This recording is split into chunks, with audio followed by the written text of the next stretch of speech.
সুপ্রভাত সবাইকে। অন্তরার ডায়েরির নতুন একটি ব্লগে আপনাদের স্বাগত জানাই। আজকে সকালেই আপনাদেরকে একগুচ্ছ গোলাপ দেখিয়ে দিলাম। দেখুন, আমার এইটুকু গাছে মোটামুটি 7টা থেকে 8টা গোলাপ ধরেছে। আর যে কটা জবা গাছ আছে, প্রত্যেকটা জবা গাছে দুটো একটা করে ফুল ফুটেছে।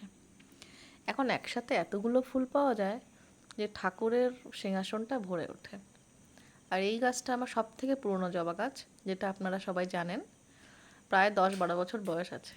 গাছটার পাতার দেখা নেই, কিন্তু ফুলের বাহার আছে। মাঝে মাঝে একটু খাদ দিলে বেশ ভালোই ফল পাওয়া যায়। এর মধ্যে কিছু গাছ আছে আমার ডাল কেটে লাগানো, আর কিছু গাছ আছে আমার কেনা। জবা গাছের প্রতি আমার এমন একটা ভালো লাগা আছে, নার্সারির দিকে গেলেই যেন মনে হয় একটা কিনে নিয়ে আসি। এই করতে করতে মোটামুটি 9টা ভ্যারাইটি আমার হয়ে গেছে। যাই হোক, এই গাছের ফুলগুলো এখনও ফোটেনি। একটু বেলা হলে তবে ফুলটা ফুটবে। পদ্ম গাছের জলটা আজকে পাল্টে দেবো, সেরকমই ভেবেছি। একদিন বাদে বাদে জলটা আমি পাল্টাই, তাহলে জলটা একটু নোংরা নোংরা হয়ে যায়। এই যে ঠাকুরের ফুল তুলে নিয়ে আসলাম সকালবেলা উঠেই, এটা আমার প্রথম কাজ। তারপর যাব, ছেলে স্কুল যাবে, নিচে গেলাম। ছেলে এবং হাজব্যান্ড দুজনে একসাথে রেডি হয়ে বেরিয়েছেন। ছেলেকে স্কুলে নামিয়ে দিয়ে হাজব্যান্ড ওই পথে চলে যাবে অফিসের দিকে। তো আমিও আজকে নামলাম, ওদেরকে টাটা নিচের থেকে জানাচ্ছি। গাড়িতে দুজনে বাপ এবং ছেলে বসে গেছে। এই যে ছেলেটা আবার একটু ডাইরেকশন দিয়ে দিচ্ছে ওর বাবাকে, যেটা কুকুরের না লাগে। যাওয়ার সময় টাটা দিল, আমিও দিলাম। তারপরেও আমাকে কিছু সতর্ক বার্তা, কিছু সাবধান বাণী সব কিছু করছেন।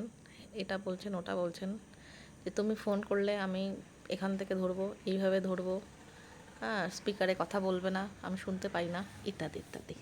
ছেলে 2:15 ছুটি, সেটাও আমাকে মনে করে দিয়েছে। যতই হোক আমাকে যেন ঠিকমতো ভরসা করতে পারে না।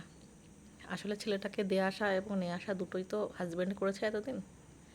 যাই হোক, সবাইকে টাটা জানিয়ে আমি চললুম উপরে। এই কয়েন প্ল্যান্টটা গতকাল সন্ধ্যায় আমার বন্ধুটা এসে দিয়ে গেছে। ওর বাড়িতে অনেক কয়েন হয়েছে, কয়েন প্ল্যান্ট। আমি বলেছিলাম আমার জন্য একটা লাগিয়ে রেখো, তো ছোট্ট একটা কফি মাগে ওটা লাগিয়ে রেখে আমাকে দিয়ে গেছে। আমার এই বান্ধবীটা খুব ভালো। ওর গাছে মানে যাই গাছ হোক না কেন, সব কিছু আমাকে শেয়ার করে। ঘরে এসে কাজকর্ম করছি নিজের মতো করে। এই যে ফাঁকা ঘর আমার, সকাল 8টা থেকে আর সেই 3টে পর্যন্ত আমার ঘরে অনিতা ছাড়া আর কেউ থাকবে না। তাও তো অনিতা 1 থেকে 1.5 ঘন্টার জন্য। ও এসে ওর কাজকর্মগুলো করে দিয়ে চলে যাবে, তারপরে আমি একা। আর আমার সঙ্গী তখন এরা। দেখেছেন এই ছোট্ট ব্যালকনিটা আমার কি সুন্দর ভরে উঠেছে। যেদিকে তাকাও সেদিকেই যেন সবুজ। প্রত্যেকটা গাছ এত সুন্দরভাবে বেড়ে উঠছে, এদের কাছে বসে থাকলেই যেন আমার ভীষণ ভালো লাগে। মানি প্লান্টটা বেশ অনেকটা বেড়ে উঠেছে। আর এই ট্যাঙ্গেল হার্ট, এটাকেও আমি কিছুদিন আগে আমার ওই বন্ধুটির বাড়ির থেকে নিয়ে এসে লাগিয়েছিলাম। দেখুন কি সুন্দর ঝাঁকড়া হয়ে উঠেছে না। চলুন এবার আস্তে আস্তে ছাদের দিকে যাই। এই ছাদেই আমার সকাল থেকে অনেকটা সময় কাটে। এখানে বসে আমি একটু শাক বাছছিলাম। এই শাক বাছাটা আমার জীবনের সব থেকে বোরিং কাজ। একদম ভালো লাগে না, কিন্তু খেতে বেশ ভালোই লাগে। আজকে বাধ্য হয়ে আমাকে বাছতেই হলো, নাহলে অন্যদিন হাজব্যান্ড এই কাজটা করে দেন। আবার আপনাদের সাথে গাছগুলোকে শেয়ার করতে চলে এসেছি। এত সুন্দর ফুল ফুটছে। এই মানে বৃষ্টি যখন পড়ছে তখন যেন এদের ফ্লাওয়ারিংটা বেশি করে হয়। সারাটা ছাদ আমার ফুলে ফুলে ভরে থাকে। ঠাকুরের ফুল তোলার পরেও এতটা ফুল আমার গাছে রয়ে গেছে। এই যে, আর এই গাছটাই যে বলেছিলাম যে কুড়িটা এখনও ফুটেনি, একটু বেলায় ফুটবে। দেখুন একসঙ্গে 3টে ফুল ফুটেছে। ওইটুকুনি একটা গাছ, ফুল দেখেছেন কি বড় বড়, খুব সুন্দর লাগে কালারটা। আর এই পাশের ছোট্ট জবা গাছটা, এটা আমি ডাল থেকে লাগিয়েছি এই বর্ষায়। তো কচি কচি পাতায় গাছটা ভরে গেছে, সাথে একটু পোকাও হয়েছে। ভাবছি স্নানের আগে ওকে একটু স্প্রে করে দেবো। আর এই জলটাও আমি পাল্টে দিয়েছি, আবার কিছুটা জল ফেলেও দিয়েছি। যাই হোক, এই সমস্ত করে নিজের দিন কাটালাম। সন্ধ্যায় সবাইকে মিলে চললাম আমরা মেলায়। আমাদের এখানে একটা জিনিস খুব ভালো আছে, সেটা হচ্ছে বছরের মোটামুটি 7 থেকে 8 মাস মেলায় পাওয়া যায়। মানে প্রত্যেক 1 থেকে 1.5 মাস বাদে বাদে একটা করে মেলা কোনো না কোনো জায়গায় অবশ্যই হবে। দুটো মাঠ এখানে রয়েছে শুধুমাত্র মেলার জন্য। এখানে পুজো হয় আর মেলা হয়, ব্যাস। তো এই আরেকটা মেলা আমরা পেয়ে গেছি। জাস্ট 2 মাস আগেই আমরা একটা মেলা অ্যাটেন্ড করেছি। এই যে আবার এই মেলাটা শুরু হয়ে গেছে। এই মেলাটা হচ্ছে ডিজনিল্যান্ড মেলা। যাই হোক, সন্ধ্যায় সবাই টিকিট কেটে চললাম মেলার উদ্দেশ্যে। এটা আবার একটু কায়দা করেছে, সিঁড়ি দিয়ে উপরে উঠে আবার সিঁড়ি ভেঙে নিচে নামতে হবে মেলায় ঢোকার জন্য। গেটটা এরকম সুন্দর একটা গেট করেছে, খুব সুন্দর। বাইরেটা এত সুন্দর, মনে হচ্ছে ভিতরে কি না কি আছে, কিন্তু যেই ভিতরে ঢুকলাম ওই অ্যাজ ইউজুয়াল যা থাকে।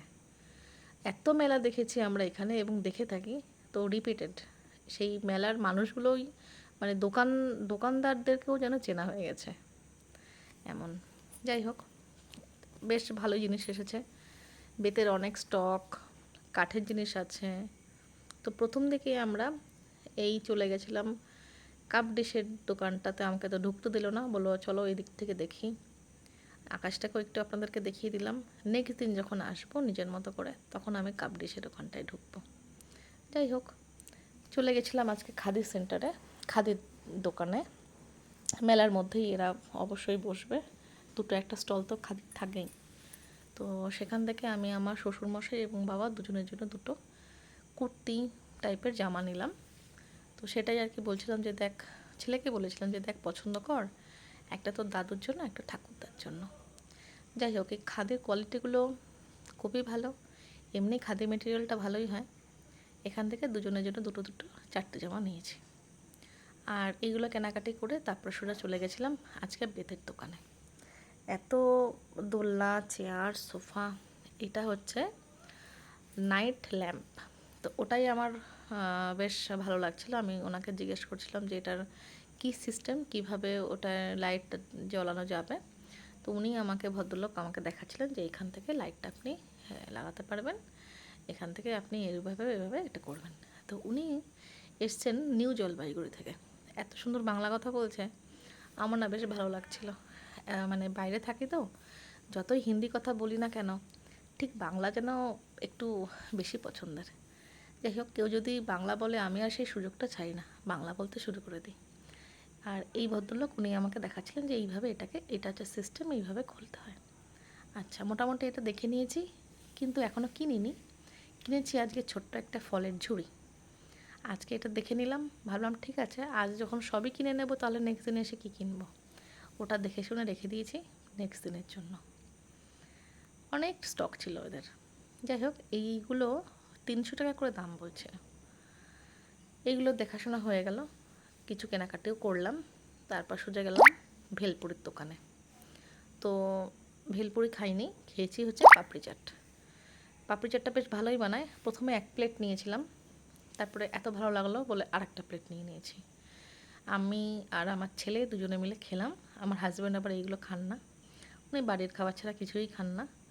যাই হোক, উনি শুধু দেখেন আর পয়সাটা দেন, আর আমরা মায়ের ছেলে মিলে খেলাম। চলুন, আজকের মতো ভিডিওটা এখানে শেষ করছি। টাটা।